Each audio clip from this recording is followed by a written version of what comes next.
50% ወንዶች ወይም ከሁለት ወንዶች አንዱ ከ40 ዓመት በኋላ ስንፈተ ወሲብ እንዳለበት ታውቃላችሁ። በጣም ኮመን ችግር ነው ማለት ነው። ሰላም ዶክተር ሸምሴ ነኝ። ስለ ስንፈተ ወሲብ መንስኤዎች፣ የህክምና አማራጮችና እንዴት መከላከል እንደምትችሉ በዚህ ቪዲዮ አብራራላችኋለሁ። እስከ መጨረሻው ተከታተሉኝ። እንግዲህ ስንፈተ ወሲብ የምንለው አንድ ወንድ ለግንኙነት ብቁ የሆነ ብልት ሳይኖረው ሲቀር ነው። ይሄም ብቁ ማለት ጠንክሮ ቆሞ ግንኙነቱ በበቂ ሁኔታ እስኪፈጸም ድረስ መሆን ሲያቅተው ስንፈተ ወሲብ እንላለን ማለት ነው። በተለያየ መልኩ ሰዎች ሊረዱት ይችላል። ለምሳሌ አልቆም አለኝ። ብልት እንግዲህ በእይታ ቆንጆ ሰው ሲያይ ሊቆም ይችላል። በድምጽ በመስማት ሊቆም ይችላል። ወይም በመዳሰስ በእጅ ደግሞ ሲነካካ ለግንኙነት ይቆማል ማለት ነው። በእነዚህ ሁሉ አልቆምም ካለ ይሄ የስንፈተ ወሲብ ምልክት ነው ማለት ነው። አንዳንድ ጊዜ መጀመሪያ ይቆምና ነገር ግን ግንኙነት ለማድረግ ወደ ሴቷ ማህፀን ሲጠጋ ብልቱ መልሶ ይተኛል ማለት ነው። ይሄም unable to maintain erection የምንለው የስንፈተ ወሲብ ይሆናል ማለት ነው። ሌላ ጊዜ እንግዲህ ይቆማል፣ ግንኙነት ይጀመራል፣ በፍጥነት ያልቅና ሁለተኛ ዙር ደግሞ ሲሞከር እምቢ ይላል ማለት ነው። ይሄንንም እንደዚሁ ስንፈተ ወሲብ ውስጥ እንከተዋለን ማለት ነው። ከዛ በተጨማሪም የግንኙነት ሴክስ የማድረግ ፍላጎት በጣም በከፍተኛው ማጣትም እንደዚሁ ደግሞ የስንፈተ ወሲብ ምልክት ነው ማለት ነው። እንግዲህ ስንፈተ ወሲብ በምን ይመጣል ካልን የተለያዩ የስንፈተ ወሲብ መንስኤዎች ወይም ምክንያቶች አሉ ማለት ነው። ከነዚህ ውስጥ በስፋት የሚታወቀው ስኳር ነው ማለት ነው። ስኳር እንዴት ስንፈተ ወሲብ ያመጣል ብለን የጠየቅን እንደሆነ ስኳር በሁለት መልኩ ስንፈተ ወሲብ ያመጣል። አንደኛ ስኳር ከአንጎል ወደ ብልት የሚተላለፉ ነርቮችን ወይም የኤሌክትሪካል ሲስተሙን በመጉዳት መልእክት ከአንጎል ወደ ብልት እንዳይተላለፍ በማድረግ ሰውየው ሴክስ የማድረግ ፍላጎት ቢኖረውም መልእክቱ ወደ ብልቱ ስለማይደርስ በኤሌክትሪካል ሲስተም ወይም በነርቭ ብልቱ ላይ ቆምለት ይችላል ማለት ነው። ሁለተኛው ብልቱ እንኳን ቢቆምለት ብልት ቀጥ ብሎ የሚቆመው በደም ሲሞላ ስለሆነ የደም ስሮቹን በመጉዳት ስኳር ብልት እንዳይቆምና እንዲልፈሰፈስ በመጨረሻም ጭራሽ ፍላጎቱ ጠፍቶ እምቢ ይላል ማለት ነው። እና ሁለተኛው ምክንያት ደግሞ ስንፈተ ወሲብ ከሚመጣባቸው ሁለተኛው ምክንያቶች ግፊት ነው። የደም ግፊት ለረጅም ጊዜ ሳይታከሙ ከፍ ብሎ ከቆየ የደም ስሮችን በመጉዳት ወደ ብልት የሚሄደውን የደም ፍሰት በመቀነስ ስንፈተ ወሲብ ሊያመጣ ይችላል ማለት ነው። ሌላኛው ከመጠን ያለፈው ውፍረት ነው። ብዙ ጮማ በሰውነታችን በተጠራቀመ ቁጥር ቴስቴስትሮን በትክክል እንዳይሰራ ያደርጋል ማለት ነው። ይሄም ሌላ መንስኤ ነው ማለት ነው።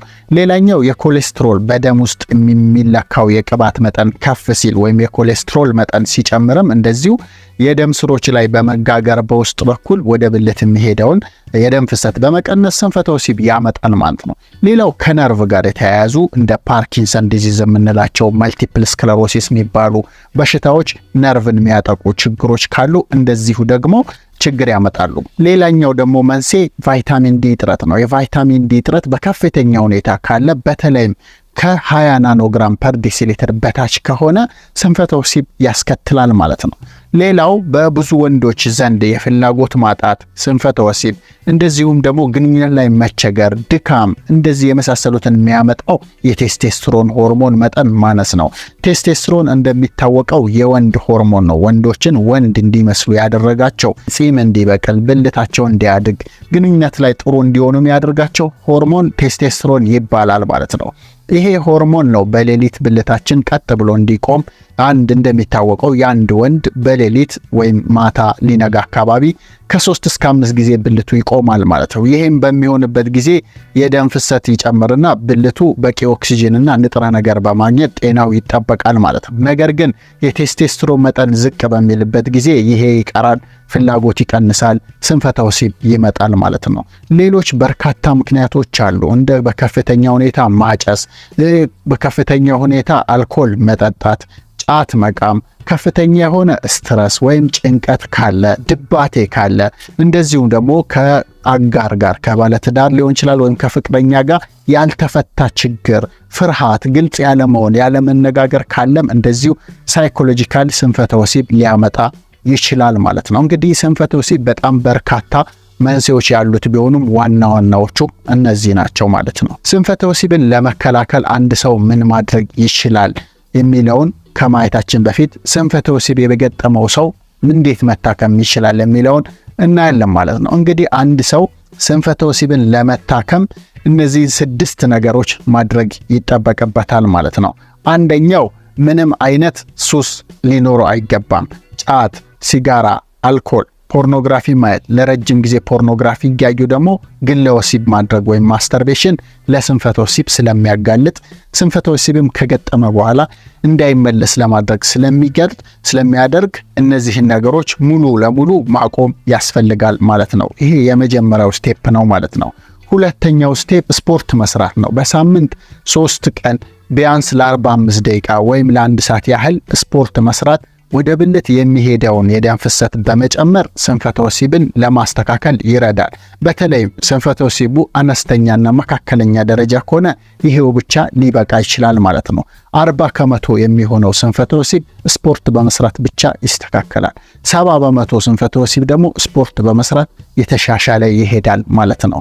ስፖርት የተለያየ አይነት ስፖርት አለ። የተሻለ ስፖርት የሚባለው ጂም ገብቶ ክብደት ማንሳት፣ ሩጫ ማድረግ፣ ትራክ ላይ መሮጥ ሲሆን ነገር ግን ውጭም ላይ መሮጥ፣ ገመድ መዝለል፣ ቤትም ላይ ደግሞ መስራት ይሄም የተሻለ ስፖርት ነው ማለት ነው። ከዛ ውጪ ግን ኪግል ኤክሰርሳይዝ የሚባል አለ። ይሄን በቪዲዮ ማየት ትችላላችሁ። ኪግል ኤክሰርሳይዝ KEGEL ኪግል ኤክሰርሳይዝም ይረዳል ማለት ነው። ስለዚህ ሁለተኛው ስፖርት መስራት ነው ማለት ነው። ሶስተኛው አመጋገብን ማስተካከል ነው። እንደሚታወቀው ብዙ ወንዶች በብዛት የሚመገቡት ምግብ ዳቦ፣ ፓስታ፣ መኮረኒ፣ ሩዝ ነው። እነዚህ ደግሞ ካርቦሃይድሬት ወይም ጉልበት ሰጪ ምግቦች ውስጥ ይመደባሉ ማለት ነው። እነዚህ ምግቦች ለረጅም ጊዜና በከፍተኛ ሁኔታ ስንመገባቸው ስንፈተ ወሲብ ያጋልጣሉ ማለት። ስለዚህ ጤናማ አይደሉም ማለት ነው። ስለዚህ ስንፈተ ወሲብ ያለበት ሰው አመጋገቡን ከፍተኛ የሆነ አትክልት፣ ፍራፍሬ እንደዚሁም ፕሮቲን ወይም ገንቢ ምግቦችን ማዘውተር ይኖርበታል። እንደ ስኳር፣ ጣፋጭ ነገሮች፣ ኬክ፣ ኩኪስ፣ ለስላሳ መጠጦችን መተው ያስፈልጋል ማለት ነው። ዳቦ፣ ፓስታ፣ መኮረኒ፣ ሩዝ እነዚህን ደግሞ ካርቦሃይድሬቶችን በጣም መቀነስ ያስፈልጋል ማለት ነው። በተቃራኒው ፕሮቲኖችን መጨመር ጥሩ ነው። ፕሮቲን የምንላቸው እንደነ እንቁላል፣ አሳ፣ የዶሮ ስጋ፣ ቀይ ስጋ እነዚህ ፕሮቲን ውስጥ ይገባሉ፣ ጥሩ ናቸው። ሌሎች ደግሞ ባቄላ፣ አተር፣ ምስር፣ ቦለቄ እንደዚሁ ከፍተኛ የሆነ የፕሮቲን መጠን አላቸው። እነዚህም ጥሩ ናቸው ማለት ነው። እንደዚሁ በተጨማሪ አትክልት፣ ፍራፍሬ መጨመርም ጥሩ ነው ማለት ነው። በተለይ ከፍራፍሬ አቮካዶ፣ ስትሮበሪ፣ ለውዝ፣ ቴምር፣ ማር፣ ነጭ ሽንኩርት፣ ቀይ ሽንኩርት፣ ቀረፋ፣ ዝንጅብል፣ ቅርንፉድ የተባሉት ምግቦች ስንፈተ ወሲብ ላለባቸው ሰዎች ተመራጭ ምግቦች ናቸው ማለት ነው። ሌላው መቀነስ ያለብን ጮማ ነው። ቅባትና ጮማ መቀነስ፣ ቅባት፣ ዘይት፣ ቅቤ፣ ጮማ እነዚህን ደግሞ መቀነስ ያስፈልጋል ማለት ነው። ስለዚህ በሶስተኛ ደረጃ ያለው አመጋገብ ነው ማለት ነው። በአራተኛ ደረጃና በሀገራችን ብዙም ትኩረት የማይሰጠው እንቅልፍ በበቂ ሁኔታና በጥራት መተኛት ነው። አንድ ሰው አንድ አደልት የምንለው አዋቂ ሰው በቀን ቢያንስ ከ7 እስከ 9 ሰዓት ያህል እንቅልፍ መተኛት ይኖርበታል። ነገር ግን የሰዓቱ ብዛት ብቻ አይደለም ወሳኙ ነገር። ሰውየው እንቅልፍ ተኝቶ ሲነሳ ሪፍሬሽድ መሆን ወይም ደግሞ የመነቃቃት ስሜት እንዳለውና እንቅልፉ ጥሩ እንደነበረ ራሱ ይረዳዋል። ነገር ግን ያንንም ለማሳካት ጥራት ያለው የ7 ሰዓት እንቅልፍ ቢያንስ ያስፈልጋል ማለት ነው። እንቅልፍ ከተዛባ ሆርሞኖች ይዛባሉ። ሆርሞኖች ከተዛቡ ደግሞ ስንፈተ ወሲብ ይመጣል ማለት ነው። ሌላኛው በስፋት በተለይ በወጣቶች እድሜያቸው ከ30 በታች በሆኑት ላይ የሚስተዋለው ጭንቀት ነው። ጭንቀት በከፍተኛ ሁኔታ ሲሆን ሰውነታችን ሰርቫይቫል ሞድ ወይም ደግሞ ወደ ጭንቀት ሞድ ይቀየራል ማለት ነው። ጭንቀት ላይ ደግሞ ግንኙነት ማድረግ አይታሰብም። ስለዚህ ሰውነታችን ኮርቲሶል፣ ኢፒኔፍሪን የተባሉ ሆርሞኖችን በማመንጨት እነዚህ ደግሞ የልብ ምታችን እንዲጨምር፣ አንጎላችን ሐሳብ ላይ እንዲወጠር የበለጠ እና ወደ ብልትም የሚሄደውን የደም ፍሰት በመቀነስ ብልት ጥንካሬ እንዲያጣ፣ ቶሎ እንዲጨርስና ለግብረ ስጋ ግንኙነት ብቁ እንዳይሆን በማድረግ ስንፈተ ወሲብ ያመጣል ማለት ነው። ስለዚህ ጭንቀት ካለ ጭንቀትን ማኔጅ ማድረግ ወይም ደግሞ ጭንቀትን መቀነሻ መንገዶችን መፈለግ ያስፈልጋል ማለት ነው። የተለያየ ሰው የተለያየ የጭንቀት መቀነሻ ዘዴ አለው። ከነዚህ ውስጥ አንዳንድ ሰው ስፖርት ሲሰራ፣ ሌላው ሰው ጸሎት ሲያደርግ፣ ሌላ ሰው ሲተኛ ጭንቀቱን ሊቀንስለት ይችላል። ስለዚህ የየሰው የጭንቀት ማኔጅመንት ወይም ኮፒንግ ሜካኒዝሙ ስለሚለያይ ያንን ጭንቀት ግን መቀነስ ያስፈልጋል ያስፈልጋል ማለት ነው። እንግዲህ ከዚህ በኋላ ነው ስለ መድኃኒቶችና ስለ ሌሎች ህክምናዎች የምናወራው ማለት ነው። ይህንን ካደረጉ በኋላ በዚህ ካልተሻሻለ ሐኪም ጋር ቀርቦ መመርመር ያስፈልጋል። ምርመራውም ቴስቴስትሮን ምርመራ፣ ቫይታሚን ዲ፣ ሌሎች ሆርሞን ምርመራዎች፣ የአባላዘር ኢንፌክሽኖች፣ ኮሌስትሮል፣ ጉበት፣ ኩላሊት፣ ልብ ድካም ካለ የልብ ምርመራ ታይቶ እነዚህ ከታየ በኋላ በሐኪም መድኃኒት ይመረጣል ማለት። ለአንዳንዶቹ ቀላል ቫይታሚን እንደ ጂንሶሚን ያሉ እንደ ቪአይፒ ያሉ ቫይታሚኖች በመሰጠት ብቻ ሲስተካከልላቸው፣ ለአንዳንዶቹ ደግሞ ጠንከር ያለ መድኃኒት ሊያስፈልጋቸው ይችላል። ምን መድኃኒት ለማን ያስፈልጋል የሚለው በሐኪም ተመርምሮ መወሰን ያለበት ሲሆን መድኃኒቱም በከፍተኛ ዶዝ ተጀምሮ እየተቀነሰ ሊቆም ይችላል ማለት ነው። ስለዚህ መድኃኒቶች የተለያዩ መድኃኒቶች አሉ።